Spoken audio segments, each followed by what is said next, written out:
Hello dear friends, welcome to our English Junction. I am Professor JT. இன்னைக்குள்ள video ஒரு most powerful video அப்படின்னு நான் guarantee தருவேன். ஏன்னா ஒரே ஒரு நாளில் நீங்கள் இதுவரைக்கும் இங்கிலீஷ் பேசாதவங்களா இருந்தால் உங்களை பேச வைக்கக்கூடிய வீடியோ. நீங்கள் இங்கிலீஷ் ஓரளவுக்கு பேசுவீங்க அப்படின்னா உங்கள் இங்கிலீஷை நெக்ஸ்ட் லெவலுக்கு எடுத்துகிட்டு போகக்கூடிய வீடியோ. இதை நான் என்ன சொல்லுவேன்னா, one day deep immersion program. Okay, one day deep immersion program. அதில் என்ன நடக்கும், என்னெல்லாம் டெக்னிக் ஃபாலோ பண்ணணும், என்ன பண்ணணும் நீங்கள் ரியலி இந்த ஒன் டேல எப்படி உங்களுக்கு ஒரு மிகச்சிறந்த மாற்றம் வரும், எல்லாம் டீட்டெயில்டாக எக்ஸ்பிளைன் பண்ண போகிறேன். வீடியோக்குள்ளால போகிறதுக்கு முன்னால் லைக் பட்டனை கிளிக் பண்ணுங்கள். அப்போ தான் நிறைய பேர் இந்த வீடியோ போய் சேரும். நீங்கள் இது வரைக்கும் சப்ஸ்கிரைப் பண்ணாமல் பார்த்துட்டு இருந்தால் கண்டிப்பாக சப்ஸ்கிரைப் பண்ணுங்கள். Come let's jump in to the video. இந்த டீப் இம்மர்ஷன் ப்ரோக்ராமை ஒன் டே சேலஞ்ச் அப்படின்னு எடுக்கலாம். இதை ஒரு சேலஞ்சாக எடுங்க, ஒன் டே சேலஞ்ச். இந்த ஒன் டே சேலஞ்சில் நீங்கள் எல்லாரும் வின் பண்ணணும் அப்படின்னு நான் விரும்புகிறேன். உங்களுக்கு எல்லா விதமான ஹெல்ப்பும் நான் தருவேன். ஓகே, நான் ஒரு ஸ்போர்ட்ஸ் பர்சனாக இருந்த காலங்களில், என்னோட யங்கர் டேஸில் இடையிடையே நாங்கள் இன்டென்சிவ் ப்ரோக்ராம் பண்ணோம். One day camp, 2 day camp, 3 days camp, அந்த மாதிரி கேம்ப்ஸ். இந்த கேம்பில் என்ன நடக்கும்னா, intensive training, intensive practice. So ஒரு ஒன் டே இன்டென்சிவ் ப்ராக்டிஸ் இல்லைன்னா ட்ரைனிங் தாண்டி வரும்போது அந்த ஸ்போர்ட்ஸ் பர்சனோட பெர்ஃபார்மன்ஸில் ஒரு நல்ல லீப், ஒரு நல்ல இன்க்ரீஸ் தெரியும், டெவலப்மெண்ட் தெரியும். ஸோ எல்லா இங்கிலீஷ் லேர்னர்ஸுமே அவங்களோட லைஃப்பில் இந்த ஜேர்னியில் இடையிடையே ஒன் டே இன்டென்சிவ் ப்ரோக்ராம் பண்ணணும். ஸோ இந்த டீப் இம்மர்ஷன் ப்ரோக்ராம் என்னோட லேர்னிங் காலகட்டங்களில், இங்கிலீஷ் லேர்னிங் காலங்களில் நான் அடிக்கடி இந்த ஒன் டே ப்ரோக்ராம் பண்ணுவேன். எனக்கு நானே டைம் டேபிள் போட்டு நானே பண்ணுவேன். ஸோ நீங்கள் என்ன பண்ணணும், ஒன் பை ஒன் பார்க்கலாம். ஃபர்ஸ்ட் ஆஃப் ஆல், இம்மர்ஷன்னா என்ன? இம்மர்ஷன் லாங்குவேஜ் லேர்னிங்கில், எஸ்பெஷலி இங்கிலீஷ் லாங்குவேஜ் லேர்னிங்கில் இம்மர்ஷன் அப்படின்னு ஒரு டெக்னிக் உண்டு. இம்மர்ஷன்னா என்ன? இம்மர்ஷன்னா அதோட தமிழ் மீனிங் முங்கி இருப்பது. அது என்ன முங்கி இருப்பது? லாங்குவேஜில், நம்ம டார்கெட் லாங்குவேஜில் நம்ம படிக்கக்கூடிய எந்த லாங்குவேஜ் நம்ம படிக்கிறோமோ அந்த லாங்குவேஜில் நம்ம முங்கி இருப்பது, அந்த லாங்குவேஜ் நம்மளை சரவுண்ட் பண்ணி இருப்பது. ஸோ நமக்கு தெரியும், நம்ம எல்லாம் தமிழ் பேசக்கூடிய ஆட்கள், நம்ம சரௌண்டிங்ஸ் எல்லாம் கம்ப்ளீட்டாக தமிழ் ஸ்பீக்கிங் பீப்புள். நமக்கு ஒரு இங்கிலீஷ் ஸ்பீக்கிங் அட்மாஸ்பியர் இல்லை. இந்த மாதிரி சுச்சுவேஷனில் நீங்கள் ஒன் டே எடுக்கணும். இந்த ஒன் டே நீங்கள் என்ன பண்ணணும், one day holiday பார்த்துடுங்க.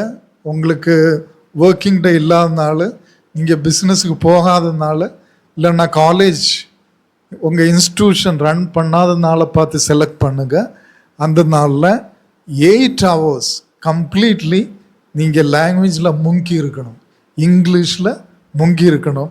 Remaining hours, okay, 8 hours நான் எதுக்கு சூஸ் பண்ணியிருக்கேன்னா, யூஸ்வலி நம்ம ஒரு ஜாபுக்கு போகும்போது 8 hours ஒர்க் பண்ணுவோம். ஸோ அந்த 8 hours, 8 ஒர்க்கிங் ஹவர்ஸை நீங்கள் லாங்குவேஜில் முங்கி இருக்க போகிறீங்க, இங்கிலீஷ் லாங்குவேஜ் லேர்ன் பண்ண போகிறீங்க, ப்ராக்டிஸ் பண்ண போகிறீங்க, அதில் முங்கி இருக்க போகிறீங்க. அந்த 8 hours மட்டும் இல்லை, அந்த நாளில் நீங்கள் விழித்திருக்கக்கூடிய ரிமைனிங் ஹவர்ஸ் எல்லாம் நீங்கள் இங்கிலீஷ்லே திங்க் பண்ண போகிறீங்க. ஸோ இதுக்கு ஒரு 3 பார்ட் உண்டு. நம்பர் 1, இந்த இம்மர்ஷன் டெக்னிக். இம்மர்ஷன் டெக்னிக்கில் நீங்கள் என்ன பண்ணணும், இங்கிலீஷ் இம்மர்ஷன் டெக்னிக்கில். நம்பர் 2, அந்த ஒன் டேயில் 8 hours, மற்ற ரிமைனிங் ஹவர்ஸ் நீங்கள் என்ன பண்ண போகிறீங்க, என்னெல்லாம் பிளான் இருக்குது, என்னெல்லாம் ரிசோர்ஸஸ் யூஸ் பண்ண போகிறீங்க, என்ன பெர்ஃபார்ம் பண்ண போகிறீங்க. Number 3, grammar part. ஓகே, அந்த ஒன் டே ப்ரோக்ராமில் எந்த கிராமர் நீங்கள் ஃபோக்கஸ் பண்ணணும், அதோட ஒரு சின்ன எக்ஸ்பிளனேஷன் இதுதான் இந்த வீடியோவில் இருக்கும். ஃபர்ஸ்ட் ஆஃப் ஆல், இந்த டெக்னிக் இங்கிலீஷ் லேர்னிங்கில் உள்ள இம்மர்ஷன் டெக்னிக் அப்படின்னா, உங்களுக்கு தெரியும் இங்கிலீஷில் 4 ஸ்கில்ஸ் உண்டு: listening, reading, writing and speaking. இந்த 4 ஸ்கில்லுமே ரொம்ப இம்பார்ட்டன்ட். 4 ஸ்கில்லுமே ஒன்று ஹெல்ப் பண்ணும். சில பேர் நான் இங்கிலீஷ் ஸ்பீக்கிங் பண்ண போகிறேன், எனக்கு இங்கிலீஷ் ஸ்பீக்கிங் இம்ப்ரூவ் பண்ணணும் அப்படின்னு சொல்லி இங்கிலீஷ் ஸ்பீக்கிங் மட்டும் ஃபோக்கஸ் பண்ணுவாங்க, ஸ்பீக்கிங்கில் மட்டும் ஃபோக்கஸ் பண்ணுவாங்க. அவங்களுக்கு எந்த இன்புட்டும் இருக்காது, உள்ளே போகாதது ஒன்றும் வெளியே வர வாய்ப்பே இல்லை. ஸோ நிறைய இன்புட்ஸ் கொடுக்கணும் நமக்கு. ஸோ ரீடிங்கும் லிஸ்னிங்கும் தான் நம்ம இன்புட்ஸ். நிறைய இன்புட்ஸ் போனால் தான் நிறைய நமக்கு லேர்ன் பண்ண முடியும், நம்ம அக்வயர் பண்ண முடியும். லாங்குவேஜ் அக்விசிஷன் சொல்லுவோம். நேச்சுரல் வே ஆஃப் லேர்னிங் லாங்குவேஜில் நம்ம லாங்குவேஜை அக்வயர் தான் பண்ணுவோம். புதிய வேர்ட்ஸ், புதிய எக்ஸ்ப்ரெஷன்ஸ் எல்லாமே அக்வயர் பண்ணுவோம். ஸோ நீங்கள் நிறைய லிஸ்னிங் ரீடிங் பண்ணும்போது தான் ஆட்டோமேட்டிக்கலி லாங்குவேஜ் அக்விசிஷன் நடக்கும். Okay, so reading listening very important. அதுபோல் ஸ்பீக்கிங் எவ்வளோ இம்பார்ட்டண்ட்டோ ரைட்டிங்கும் அவ்வளோ இம்பார்ட்டன்ட். எஸ்பெஷலி ரைட்டிங் எங்கே உதவும்னா, ரைட்டிங் ஒரு அவுட்புட்டு தான், அது எங்கே உதவும்னா கிராமட்டிக்கலி கரெக்ட் சென்டென்சஸ், திங்க் பண்ணி சென்டென்ஸ் மேக் பண்ணுவது, different types of words experiment பண்ணுவது, இதுக்கெல்லாம் உங்களுக்கு ரைட்டிங் உதவும். ஸோ இந்த 4 ஆஸ்பெக்ட்லேயும் நீங்கள் இம்மர்ஸ் பண்ண போகிறீங்க, முங்கி இருக்க போகிறீங்க, டீப் இம்மர்ஷன் பண்ண போகிறீங்க. ஸோ ஒவ்வொன்றும் எவ்வளோ நேரம் ரீடிங், இந்த 8 ஹவர்ஸில் 3 ஹவர்ஸ் ரீட் பண்ண போகிறீங்க அந்த ஒரு நாள். ஆக்சுவலி ஒரு புக்கு ரீட் பண்ணணுன்னா 3 ஹவர்ஸில் ரீட் பண்ணி முடியாது, இருந்தாலும் மேக்ஸிமம் டைம் தந்திருக்கேன் 3 ஹவர்ஸ். ஒரு புக்காக இருக்கலாம், மேகசினாக இருக்கலாம், எனிதிங் இன் இங்கிலீஷ். வேணும்னா நான் உங்களுக்கு ஃப்ரீ பிடிஎஃப் ஸ்டோரி, ஏதாவது ஒரு ஸ்டோரியோ சிம்பிள் ரீடிங்க்கான ஒரு ஸ்டோரி புக்கோ ஏதோ ஒரு புக்கு 1-2 நான் ஃப்ரீ பிடிஎஃப்பில் அனுப்பி வைக்கலாம். அதுக்கு நீங்கள் ஒரு காரியம் பண்ணணும்.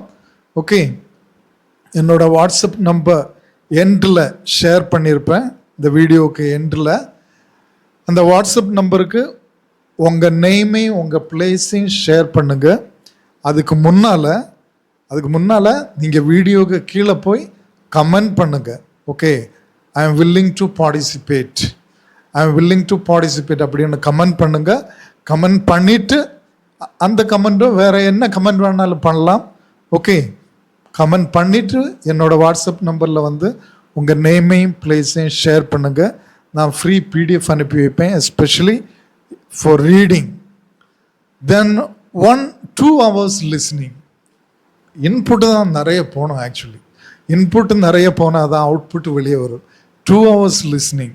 அதுக்கு நான் ஒரு யூடியூப் சேனல் சஜஸ்ட் பண்ணுறேன். நிறைய ஸ்டோரி எல்லாம் நீங்கள் லிசன் பண்ணலாம் அந்த யூடியூப் சேனலில். வீடியோ இருக்காது, ஒன்லி ஆடியோ. அது ரொம்ப யூஸ்ஃபுல்லாக இருக்கும், உங்களுக்கு ஃபோக்கஸ் பண்ண முடியும். Okay, English listening 24/7 with Alicia. நான் வேணா ஸ்க்ரீனில் போடலாம். Okay, English listening 24/7 with Alicia. இந்த யூடியூப் சேனலில் போய் 2 hours லிசன் பண்ணுங்க. 1 ஸ்டோரியே ஒரு 50 minutes 1 hour எல்லாம் போகும். ஒரு 3 ஸ்டோரி நீங்கள் லிசன் பண்ணும்போது 2 hours ஆகும். 3-4 இல்லைன்னா 5 ஸ்டோரி லிசன் பண்ணுங்க கம்ப்ளீட்லி. வேணும்னா நீங்கள் புக் ரீடிங் ஸ்டார்ட் பண்ணி ஒரு 1 hour புக் ரீடிங் பண்ணிவிட்டு திரும்ப 1/2 hour லிசனும் பண்ணிவிட்டு திரும்ப அந்த மாதிரி நீங்கள் மாற்றி பண்ணலாம். அப்போ கொஞ்சம் இன்ட்ரெஸ்டிங்காக இருக்கும். After that 1 hour writing 1 hour பண்ணுங்கள். நீங்கள் கேட்பீங்க என்னன்னு தாங்க ரைட் பண்ணணும். ஒரு சூப்பர் டாபிக் தர போகிறேன் ரைட்டிங்க்கு.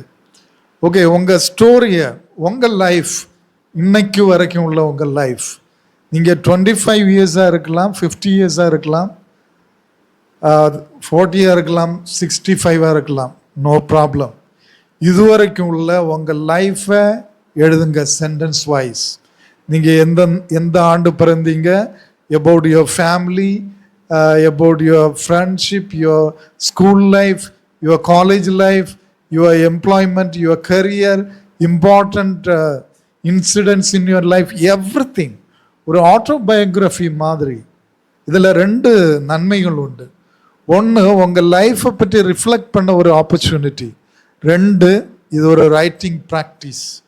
ஓகே, சிம்பிள் சென்டென்ஸில் ரைட் பண்ணுங்க. And 4th aspect, speaking very important 1 hour speak பண்ணுங்க. நீங்கள் என்ன ஸ்பீக் பண்ணலாம்? 3 காரியங்கள் ஸ்பீக் பண்ணலாம்.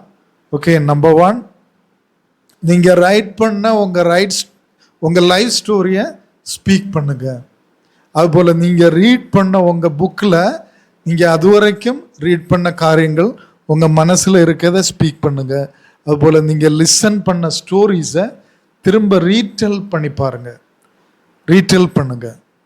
ஸோ இதை நீங்கள் செய்யணும்னா இந்த ஸ்பீக்கிங் எஸ்பெஷலி செய்யணும்னா உங்கள் ரீடிங் லிஸ்னிங் பண்ணும்போது முடிஞ்சால் லைட்டாக நோட்ஸ் எடுங்க, இம்பார்ட்டன்ட் பாயிண்ட்ஸ் நோட்ஸ் எடுங்க, இம்பார்ட்டன்ட் வேர்ட்ஸ் பாயிண்ட்ஸ் சென்டென்ஸ் எல்லாம் நோட்ஸ் எடுங்க, ஃபாஸ்ட்டாக எடுங்க.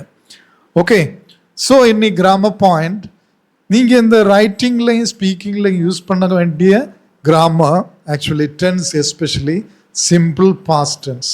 Okay, simple past tense. ஏன்னா நீங்கள் உங்கள் லைஃப் ஸ்டோரியை தான் எழுதுறீங்க, மோஸ்ட்லி உங்கள் லைஃப் ஸ்டோரி தான் பேசுகிறீங்க.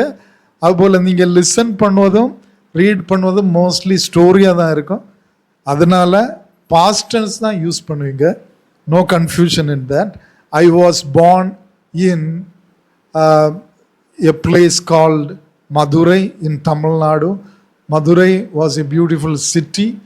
Madurai was, I lived. Okay, past form of the verb.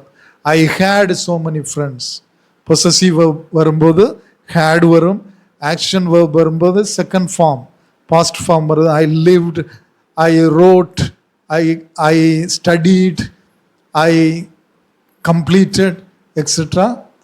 Okay, I வந்த ஹேட் வரும் பொசசிவ்ல, ஷீ ஹீ வந்த ஹேட் வரும், எல்லாத்துக்குமே ஹேட் தான் வரும். அதுபோல் ஸ்டேட் வேர்ப் வரும்போது I was, they were, she was, வாஸும் வேர் வரும். ஓகே, சிம்பிள் பாஸ்ட் டென்ஸ் இதுதான், வெரி சிம்பிள். ஆக்ஷன் வேர்போட செகண்ட் ஃபார்ம், அதுபோல் பி வேர்ப் இல்லைன்னா ஸ்டேட் வேர்ப்ஸோட வாஸும் வேரும் வரும், வெரி சிம்பிள். அதுபோல் நீங்கள் பாஸ்ட் ஹேபிச்சுவல் ஆக்ஷன் சொல்லும்போது, என்னோட சின்ன வயசில் நான் எல்லா நாளும் ஸ்கூலுக்கு போயிட்டு இருந்தேன், past habitual action. So in my childhood I use to go to school every day. I use to, U S E D to, use to. Past habitual ஆக்ஷனுக்கு யூஸ் டு யூஸ் பண்ணலாம். அதுபோல் இன்னொரு இம்பார்ட்டன்ட் டிப், ஆக்சுவலி பாஸ்ட் சொல்லும்போது நிறைய பேர் will use பண்ணுவீங்க. Will பாஸ்டில் எப்போவுமே use பண்ணக்கூடாது. அதுக்கு பதிலாக நீங்கள் எப்பெல்லாம் பாஸ்டில் வில் யூஸ் பண்ண வருதோ அப்போல்லாம் வுட் யூஸ் பண்ணலாம். வுட்டுக்கு ஒரு யூஸ் உண்டு. இது பாஸ்ட் ஹேபிச்சுவல் ஆக்ஷனுக்கு யூஸ் டுக்கு பதிலாக வுட்டும் யூஸ் பண்ணலாம். Okay, in my childhood everyday we would play on the ground in the evening. Okay, would use பண்ணலாம். அதுபோல் பாஸ்ட் ஃபியூச்சர், பாஸ்டில் ஒரு காரியம் சொல்லும்போது அதுக்கு ஃபியூச்சர் டைம், ஆனால் இப்போதைக்கு அதுவும் past. For example, in my childhood we used to go to school together. I used to go to school together with my friends. Evening time, when I came late, my mother would wait for me. நான் எப்போல்லாம் லேட்டாக வருவேனோ என்னோட அம்மா wait பண்ணிட்டு நிற்பாங்க. Past future. Okay, this is the grammar part. இதில் ஏதாவது doubt இருந்தால் கிளாரிஃபை பண்ணலாம், கமெண்ட்ஸில் பதிவிடுங்க. ஓகே, ஸோ இனி ஒரு இம்பார்ட்டன்ட் ஆஸ்பெக்ட், ஆக்சுவலி மீதி டைமில் நீங்கள் தூங்க போகும்போது ஈவினிங் எப்போல்லாம் ஃப்ரீயாக இருக்கீங்களோ இங்கிலீஷில் திங்க் பண்ணுங்க. உங்கள் திங்கிங் எப்போவுமே நம்ம திங்கிங் ஓடிட்டே தான் இருக்கும், தாட்ஸ் ஓடிட்டே தான் இருக்கும். எப்போல்லாம் உங்களுக்கு ஞாபகம் வருதோ இங்கிலீஷில் திங்க் பண்ணுங்கள். அந்த ஒரு நாள் ஃபுல்லாக நீங்கள் டீப் இமர்ஷன் ப்ரோக்ராம் இல்லைன்னா 1 day சேலஞ்ச் அது எப்போவுமே மனசில் இருக்கட்டும். கம்ப்ளீட்லி 1 day கேம்பில் இருக்க மாதிரி அதை திங்க் பண்ணி அவேர்னஸோடு இருங்க. கம்ப்ளீட்டாக இதை பண்ணுங்க. யாரெல்லாம் பண்ண போகிறீங்க கமெண்ட்ஸில் பதிவிடுங்க. உங்கள் நேமையும் பிளேஸையும் வாட்ஸ்அப் நம்பரில் ஷேர் பண்ணுங்கள். கண்டிப்பாக உங்களுக்கு பிடிஎஃப் அனுப்பி வைப்பேன். இந்த பிளானையும் ஒரு பிடிஎஃப் அனுப்பி வைப்பேன். ஸோ உங்கள் ப்ரோக்ரஸ் ஆஃப்டர் திஸ் ப்ரோக்ராம் உங்கள் ப்ரோக்ரஸ் எப்படி இருந்து அதையும் நீங்கள் கமெண்ட்ஸில் பதிவிடுங்க. Till we meet in the next video, wish you all the best.